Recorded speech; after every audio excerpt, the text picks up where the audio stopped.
Kelvin, saya ahli parlimen Bandar Kuching, dan bersama saya ada beberapa ahli parlimen dari kawasan berlainan dari Parti Sekijang, dari Kluang, Petaling Jaya, Tangga Batu, Kalabakan, Tampin, Rasah dengan Bukit Bendera.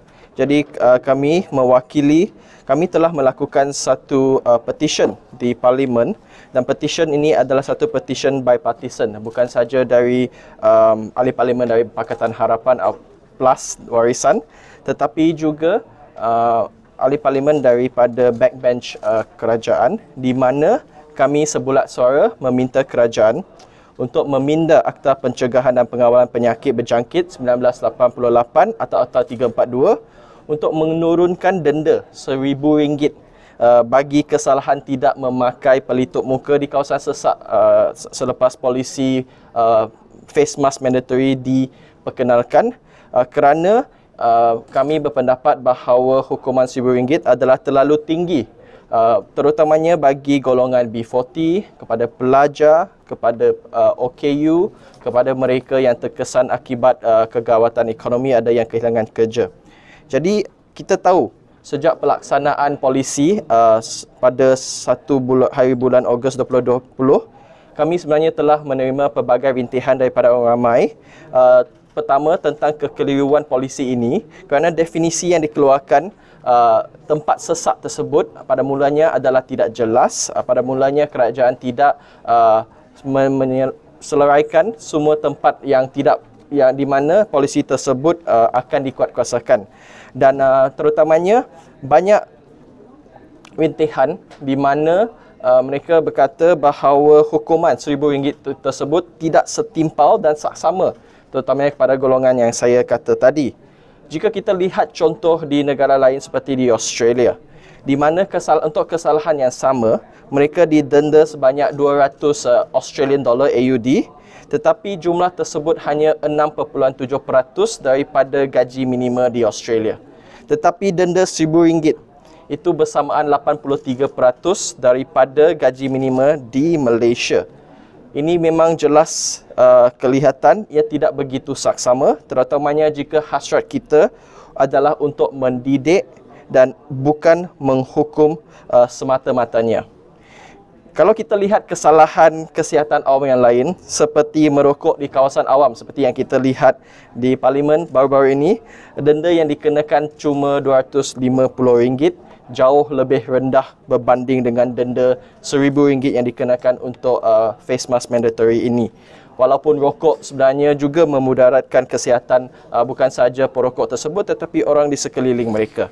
Oleh itu kita telah membuat satu pengesyuahan di mana kerajaan akan sepatutnya meminda akta tersebut dan memperkenalkan saman atau kompaun secara berperingkat, di mana kepada mereka yang membuat kesalahan kali pertama cuma didenda RM250.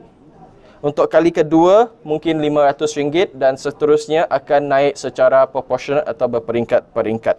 Jadi petition kami baru mula semalam, late yesterday, saya telah mendapat tanda tangan daripada 70 lebih, hampir 80 ahli parlimen. Ini bukan tetap kepada ahli parlimen Pakatan Harapan Plus, tetapi juga beberapa daripada pihak backbencher kerajaan. Jadi salah satu isu yang kita nak lihat, tak ada double standard dari isu penguatkuasaan. Saudara Suci. Thank you, Yang Berhormat Bandar Kuching. I think the issue here is very clear.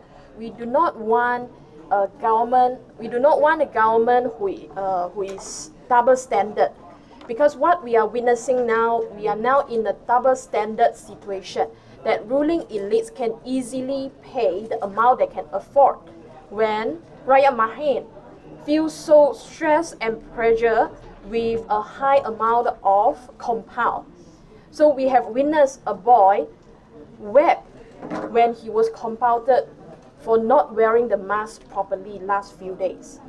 And I feel that, and we all feel that, our ordinary Malaysians are in the same situation, and we must solve it together. So we urge the government come out and, if possible, follow our suggestion to reduce the compound of not wearing masks or not properly wearing it from 1,000 ringgit to 250. Because during these economic trying times, 250 ringgit is already very heavy and a lot to the B40 families. So we do hope that all the members of parliament come to support our petition, and the government, if possible, if not immediately, but also as soon as possible, to amend the act and reduce the compound to 250. So we will no longer see a double standard government where ruling elites can easily get away or not even get compounded when they are not wearing masks and attending crowded events, and ordinary Malaysians are getting compounded easily out there. So thank you very much.